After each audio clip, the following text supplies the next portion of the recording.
Hello everybody, welcome to Victor's channel. I'm Victor and I'm so glad that you clicked this video because you got a little bit interested in the stories, especially the Chinese gods stories, right?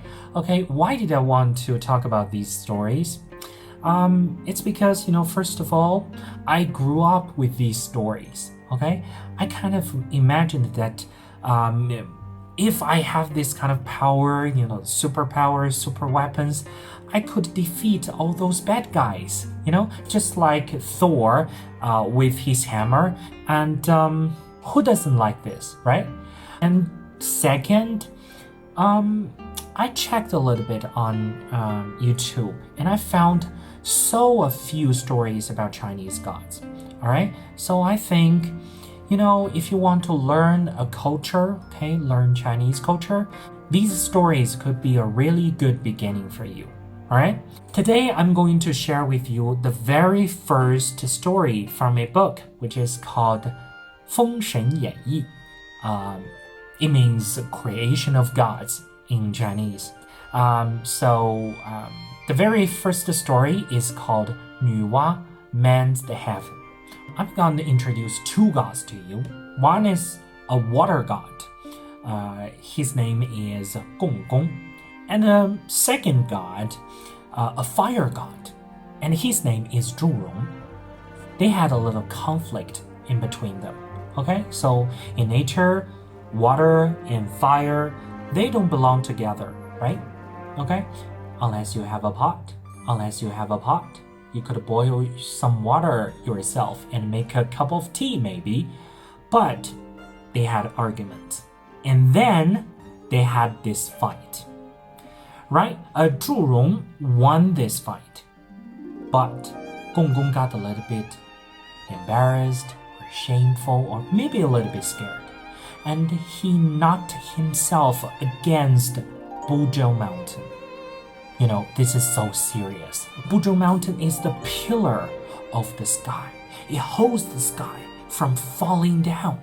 And once Buzhou Mountain collapsed, the water from the sky kept falling down to the ground. There was a huge flood. Human beings, animals, they got nowhere to escape. Their lives were in danger. And right at this moment, goddess Nuwa came to help. She found some stones on a mountain, okay?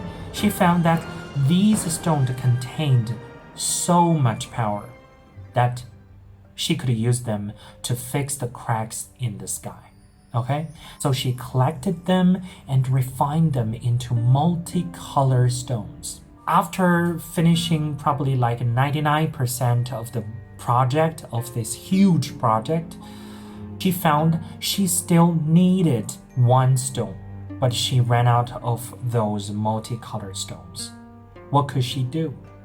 She used her body as the very last stone to fix the final crack in the sky.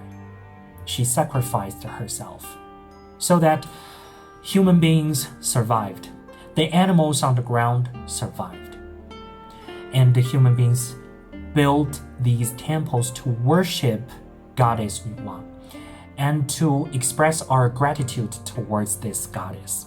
And one day, a king named Zhou and one of his ministers told him that on the second day, they needed to have this ceremony to worship goddess Nuwa.